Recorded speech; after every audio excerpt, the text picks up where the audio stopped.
a 13-year-old homeless boy walking barefoot for 2 years to reach Paris. The same boy whose brand would one day be worth more than $100 billion. But here's the twist. This luxury empire was built on secrets that would make your blood boil. Around 200 years ago, in a small French village called Angers, a boy named Louis Vuitton was born on August 4th, 1821. His father was a poor farmer, and his mother made hats to support the family. When Louis was just 10 years old, his mother died. His father remarried, but his stepmother treated him terribly. For 3 years, Louis endured abuse and starvation. Finally, at age 13, he made a decision that would change history.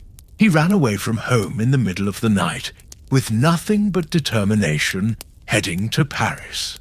But here's the insane part. Paris was 292 miles away, and Louis had no money. So he walked for 2 entire years. He stopped in villages, did odd jobs for food, slept in forests, and sometimes went hungry for days. This wasn't just a journey. This was survival.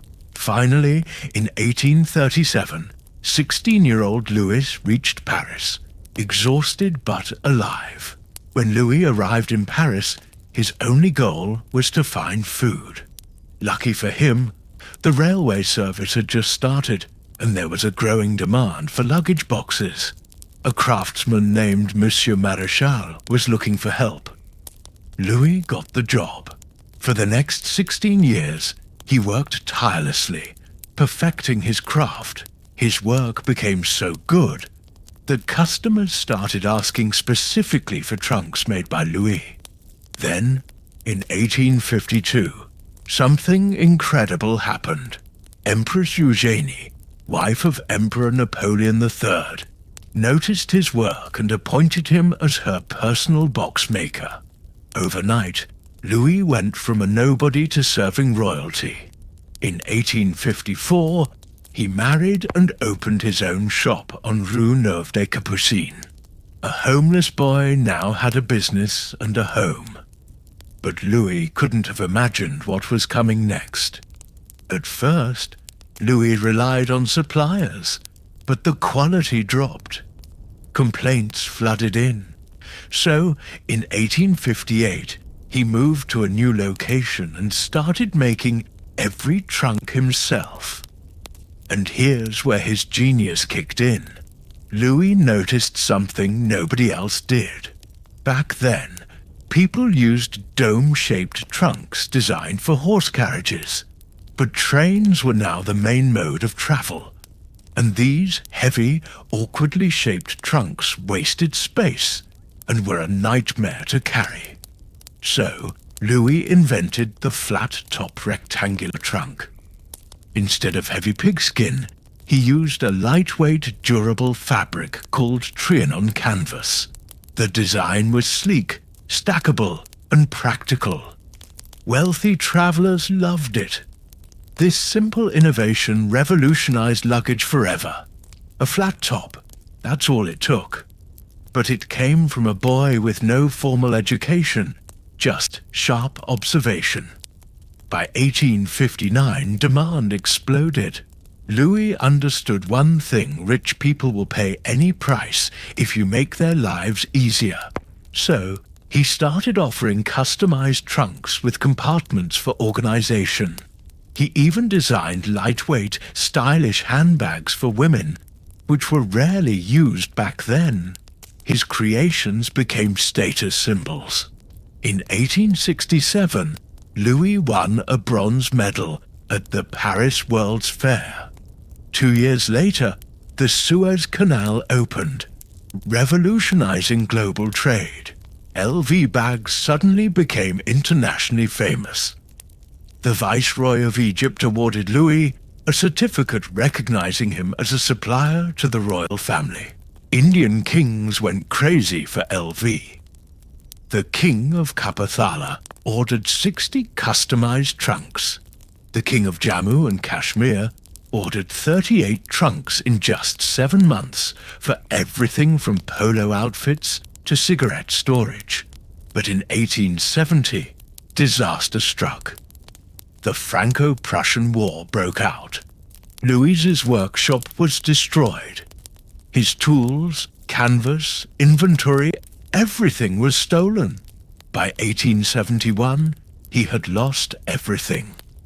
But here's where Louis showed his brilliance. Property prices crashed after the war. Most people had no money, but Louis had savings. He bought a shop in the Opera district of Paris, near the railway station and major hotels. Location mattered, and Louis knew it. His business bounced back fast. In 1885, his son George convinced him to expand internationally. They opened their first store outside France, on Oxford Street in London. But success brought a new problem: counterfeiting. Fake LV products flooded the market. George came up with a solution. He invented the Tumbler lock, a revolutionary multi-pin system that was nearly impossible to break. To promote it, George challenged the famous escape artist Harry Houdini to crack the lock. Houdini refused. That's how LV's reputation skyrocketed. If you were rich and traveling with valuables, you bought an LV bag, no questions asked.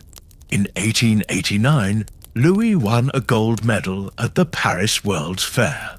But in 1892, Louis died from brain cancer. His son George took over. In 1893, George took LV to the World's Fair in Chicago and secured J.P. Morgan as a client. He convinced John Wanamaker to sell LV bags in his prestigious department store. In 1896, George introduced the iconic monogrammed canvas design with the initials LV and floral patterns inspired by Japanese art. This design made counterfeiting nearly impossible. George insisted on handmade production, ensuring every bag was perfect. The design was trademarked in 1905. This is the LV pattern we know today. After George died in 1936, his son Gaston took over, but World War II had just begun. Hitler's Nazi government attacked France. Most businesses closed in protest. But LV didn't. Instead, LV collaborated with the Nazi puppet government, creating propaganda and accepting special orders. While others resisted, LV's stores stayed open. This angered the French people. After the war, when the horrors of the Holocaust were revealed, LV's reputation was damaged. LV defends this by saying it was survival. Without it, the brand might have died. After the war, LV recovered quickly. While other businesses struggled, LV grew rapidly. They launched products customized for the wealthy: cutlery boxes, minibar boxes, travel bags. In 1970, Gaston died. His children lacked business experience, and sales declined. One of his daughters married Henry Racamere, a successful businessman. Henry became the first person outside the Vuitton family to run LV. Henry made a game-changing move. He cut out wholesalers and started selling directly through LV retail shops. In just 6 years, profits jumped from 10 million euros to over 250 million euros. In 1984, Henry listed LV on the Paris and New York stock exchanges, raising funds to open over 130 stores worldwide. By 1987, sales hit $1 billion. But listing the company created a problem. LV's shares were now vulnerable to hostile takeovers. Henry feared American businessmen would buy up shares and take control. So LV merged with Moet Hennessy, creating LVMH. But tensions arose. Both sides secretly bought shares to maintain control. Henry brought in Bernard Arnault, an expert in takeovers. Big mistake. Bernard secretly bought shares and became the largest shareholder. In 1989, he became chairman of LVMH. The Vuitton family fought back in court, but lost. They were completely removed from the company they built. Bernard went on to acquire 75 other luxury brands. Today, he's one of the richest people in the world, with a net worth close to Elon Musk's. Bernard's strategy is simple. Vertical expansion, add new products like perfume, watches, jewelry. Horizontal expansion, acquire competitors like Tiffany, Bulgari, and Gucci. When Bernard tried to take over Gucci, they diluted his shares. When he tried to take over Hermes, the family consolidated their shares and sued him. But Bernard never stops. LV invests heavily in craftsmanship. Each bag takes 100 to 300 steps to make, involves over 30 people, and workers are trained for 2 years. They test each bag by zipping and unzipping it 500 times and applying a 7-pound weight. LV uses exotic materials like crocodile, python, and ostrich skins. LV never offers discounts. If you see one, it's fake or second-hand. Unsold products are destroyed, not discounted. LV's stores are in the most expensive locations worldwide. Rent for their Rome store is $14.6 million annually. Paris is $26 million. Hong Kong is $51 million. During COVID, LV sent mobile stores to customers' homes. LV is fiercely protective of its brand. They employ 50 to 100 legal professionals in each region. They sued Google, Britney Spears, and even The Hangover Part 2 for mispronouncing Louis Vuitton as Louis Vuitton. In India, LV lobbied Commerce Minister Kamal Nath from 2002 to 2007 to change retail laws. In 2011, the law changed, allowing 100% foreign ownership. But here's the dark truth. The Guardian revealed that LV outsources production to Romania, where workers earn just €133 per month. LV only completes the final step in France or Italy to claim Made in France or Made in Italy. Investigations also found that LV uses skins from living crocodiles and subjects ostriches to electric shocks. Peter bought LV shares, attended meetings, and staged protests. Police had to remove them.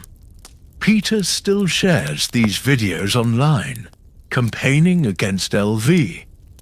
Despite all this, LV's valuation hit $124.8 billion in 2023.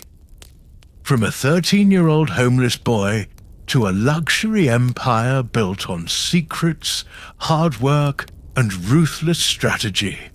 Louis Vuitton's story proves one thing: success comes at a price. But who pays it?